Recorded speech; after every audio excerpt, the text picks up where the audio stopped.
इस एआई के दौर के अंदर एआई डॉक्टर होंगे, एआई इंजीनियर होंगे, एआई जो है ड्राइवरलेस गाड़ियां होंगी, तो इन युवाओं के लिए जो रोजगार की कोई गारंटी नहीं रहेगी। भगत सिंह के विचार हैं, तो विचार जो है समाज के अंदर परिवर्तनकारी क्यों नहीं है। इसलिए हमें जरूरत है कि जो उन्होंने कहा कि हमें सबसे ज्यादा अध्ययन करने की प्रवृत्ति को अपनाना होगा, तो इस प्रकार का ये समझ बनानी है कि हमारे कर्म ऐसे हो जो समाज के लिए हितकारी हो, समाज को बदलने वाले हो, कि आने वाले समय के अंदर समाज के अंदर अपने आप को सर्वाइव कर सके और एक बेहतर जीवन जो है जी सके। जो अपनी सेवारत शिक्षक सेवा में और समाज के जो जिम्मेदार नागरिक हैं, और विद्यार्थी जिनको भविष्य की चिंता है, और शिक्षक जो समाज को किस नज़रिए से देखता है और अपने विद्यार्थियों को किस प्रकार से आगे तालीम देना चाहता है, वो चेतनशील तमाम नागरिक यहाँ पे उपस्थित हुए। मैं उनको भगत सिंह जयंती का इनकलाबी सैल्यूट प्रस्तुत करता हूँ। ज़्यादा लंबा चौड़ा तकरीर करने के लिए मैं यहाँ खड़ा नहीं हुआ, लेकिन आज जिस मकसद के लिए यहाँ आए हैं अपने लोग, समाज के अंदर जो संदेश देना चाहते हैं कि Bhagat Singh national employment guarantee act लागू किया जाना चाहिए। क्यों किया जाना चाहिए? क्योंकि हम देख रहे हैं कि हमारे सेवा के दो क्षेत्र थे।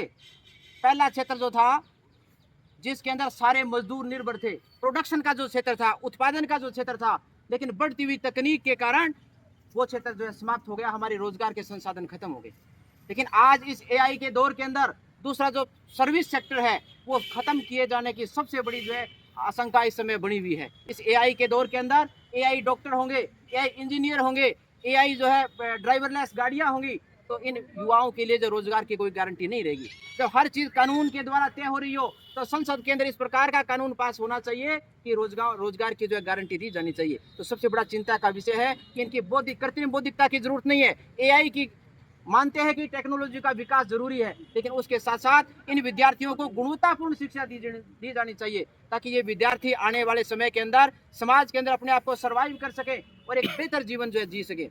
शहीद आजम भगत सिंह ने कहा था कि क्रांतिकारी के दो ही लक्षण होते हैं, निर्मम आलोचना और इंडिपेंडेंट थिंकिंग, स्वतंत्र चिंतन। तो आप विद्यार्थियों के अंदर, आप समाज के नागरिकों के अंदर स्वतंत्र चिंतन का वो गुण पैदा होना चाहिए, जिससे हम सही को सही और गलत को गलत कहने की कुव्वत जो हमारे अंदर हो, और उस सारी व्यवस्था को समझ करके इंडिपेंडेंट थिंकिंग के द्वारा मर्सिलेस क्रिटिसिज्म जो हम करने में कामयाब हो। इस बात को आप विद्यार्थियों को समझना है, और ज्यादा ना कहते हुए कि अगर हम भगत सिंह के सपनों का भारत बनाना चाहते हैं, तो इस बात को सोचना होगा कि अगर आज भगत सिंह जिंदा होता तो क्या करता, अगर आज भगत सिंह होता तो क्या करती।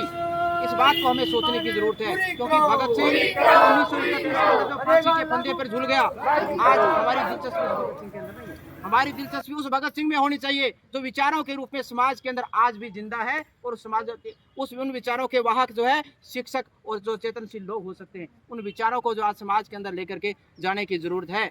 आज नैरेटिव क्या हो गया समाज के अंदर, क्रांतिकारियों को जो अपना अपना बना लिया है, गले से लगा लिया है, सीने से लगा लिया है, क्या उनके विचारों को भी अपनाए? ये हमारे लिए सबसे चिंता की जो बात है, क्योंकि हम क्या, हमारा जो स्टाइल है वो ये है कि हम महापुरुष एक अंगारा है जो समाज बदलने की चिंगारी है, उसके ऊपर पानी डालने का काम करते हैं। तमाम लोग तमाम महापुरुषों के ऊपर पानी डालने का काम करते हैं, इससे जो वो अंगारा जो है राख में तब्दील हो जाता है, उसकी क्रांति, उसकी ज्वाला वो दफन हो जाती है, और अपनी अपनी मर्जी से उनको हम अपनी पॉकेट में रखने का काम करते हैं, जो क्रांतिकारियों को बांटने का काम करते हैं। लेकिन सबसे जरूरी ये है कि हमारा दायित्व है, अगर हम चेतनशील नागरिक हैं, तो उस अंगारे के ऊपर, उस विचार के ऊपर पानी डालने के बजाय फूंक मारने का काम करें, ताकि वो राख अलग हो जाए और वो चिंगारी फिर से प्रज्वलित हो उठे, और जो भी उसको अपने कैद करना चाहे, अपने स्वार्थ के लिए इस्तेमाल करना चाहे, जेब में डालने की कोशिश करें, वो फिर से जो है उसकी जेब फट जाए, उसकी अंगुली जल जाए, और समाज के अंदर फिर से वो क्रांति प्रस्फुटित हो।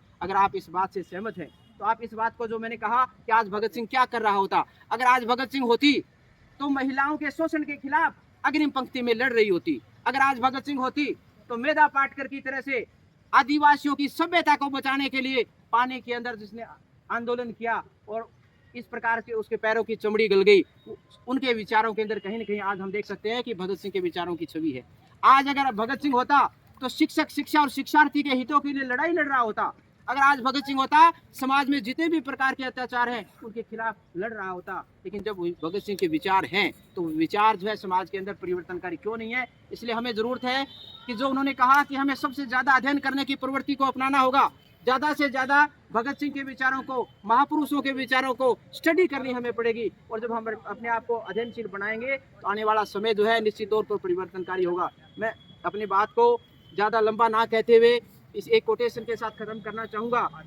वह पथ क्या, पथिक कुशलता क्या, जिस पथ में बिखरे सूल ना हो, नाविक की धैर्य परीक्षा क्या, जब धाराएं प्रतिकूल ना हो। इन प्रतिकूल धाराओं के दौर में आपको एकजुट होना है समाज को बदलने के लिए, आपको एकजुट होना है गलत के खिलाफ, आपको एकजुट होना है समाज की बेहतरी के लिए, आपको एकजुट होना है नशे के खिलाफ, आपको एकजुट होना है मानव सभ्यता को बचाने के लिए।